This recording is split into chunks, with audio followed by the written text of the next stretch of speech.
We're going to talk to Mike DeCourcy from the Sporting News. As a matter of fact, Mike waiting there. Mike, how are you, sir? How was your Memorial Day weekend? It was great, Jim. Really, obviously, we had unbelievable weather in the Indy area over that weekend. My grass is not happy with that. It would love a little bit of water, but for those of us who are not plants, it's been awesome. Yeah, I hear it has been. I'm trying to remember. I don't remember a stretch of this long. It's been like almost a month of just turn off your AC. Yeah. It's crazy. It's which I have done, as a matter of fact. I've just had a fan blowing through, but it's just been amazing. And the Indy 500 it was a great benefactor of that. You could just feel that this thing was going to be gigantic this year, which it's always big. It's always huge, but it was just had this feeling of being gigantic with a 300,000. I think they've only had 300,000 or more just the once at the 100th running, I think. But you could just feel that was coming this week, and it happened.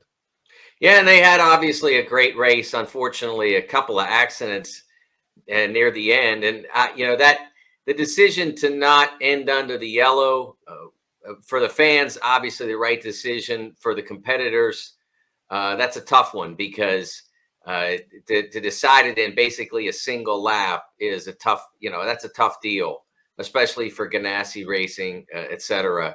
That's a tough thing to have to cope with because they were in great shape. If that race stays green through the last 7-8 laps, they probably win. And because they wound up with a late accident, and there was the possibility they could have finished the race under yellow. Obviously, nobody wants that if you can avoid it. They probably stretched the avoidance of that about as far as they could, and wound up in the situation that they did. The last lap of a NASCAR race, and now it looks like an IndyCar race, is kind of like a major intersection when the light turns yellow. You're supposed to have caution and ease up, and most people go bat out of hell crazy through the intersection, and it was a NASCAR finish. And if anyone watched the Coke 600 yesterday that was supposed to run Sunday, but it ran yesterday instead, it's the same thing. It gets out of those last laps, man. And it just becomes crazy as you get out. But what a great race. Josef Newgarden, what a great story that is. An American tennis kid from Tennessee, young Roger Penske kid. But what a great story he is. And, man, you could tell he was just soaking it all in. I was down there taking pictures. But he had his wife, his baby. They're laying on the yard of bricks, literally laying down, taking pictures. It was awesome. But what a great winner. Yeah, I mean, Josef Newgarden's somebody that if you followed the sport tangentially, you'd think that he'd have one by now because he's been, first of all, he's with Penske, which is obviously one of the great teams, and he's such a talented driver, and he's such a bright figure on the scene that you'd think he'd have one by now or would have had one by now. But that was the first, and it obviously meant so much to him, and it was really great to see him get it. He and his family were so thrilled by all of that, and it's hard to feel. It's hard to feel like they got an unjust result when you have such a terrific winner in Josef Newgarden. Absolutely. The NBA finals are set. If you watched the game 7 last night between the Celtics and Miami, not much of a game. Miami just really put it on them. I mean, they shot him to death from 3-point. What was it that 0 for 10? I believe the loser started out 0 for 10 in the first half, 0 for 12 overall from 3, I think, and just buried them. But Miami, without any trouble at all in this game. That was really a dismal performance by the Celtics in so many ways. Caleb Martin was making shots at such an amazing clip. And I wish I had counted. I wish I had charted the number of times that he was left wide open by a defender who was more concerned about getting back to his own man. Like, that's a high school mistake. Like the guy who's made 6 threes in a row, it doesn't matter what your man does and who he is. Like, I don't care if your man is Jimmy Butler or LeBron James or Michael Jordan himself. Caleb Martin has made so many threes in a row, whatever the number is at any given time. You don't worry, and has the ball, and the ball is in his hands. You don't worry about your guy. I mean, that's just, like I said, that is a high school mistake. And they made it at least on 3 occasions in the second half.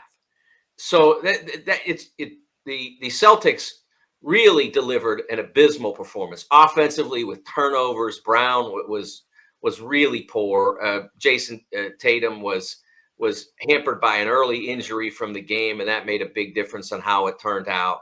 But I also thought that Boston did a poor job, really poor job. He was still making shots if you could get him open. I mean, he was struggling to get open, but Miami's playing a lot of zone. You should be able to move the ball well enough to get Jason Tatum open shots. He's the only guy practically that made a 3 in the second half as they were falling apart. He and Grant Williams, I should say. While Brown is out there just absolutely throwing up bricks and heat check bricks on a day when you're not hot. It was a really poor performance by the Celtics, and hard to believe that would be the performance they deliver after getting coming back from 3-0 down to tie it at 3-3 and have the opportunity to go and close it out at home. To play that poorly, I thought it was abysmal. That was a failure. I guess you give Tatum a pass because he got hurt early, but that's a failure up and down the roster and up and down the coaching staff. It was abysmal, and the Heat.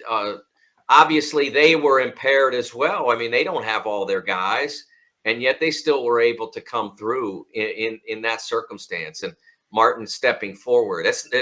That's not the first time he stepped forward in a big game. You go back to 2018 when he brought Nevada down from 21 down, brought them back from 21 down against Cincinnati in the second round of the NCAA tournament, got Nevada to the Sweet 16. He's a really impressive young man. Hard to understand how he fell out of the league for a while, but Miami, of course, one of the best organizations in sports, let alone the NBA. They figured it out. They brought him in, and they were rewarded hugely last night. I'll be honest.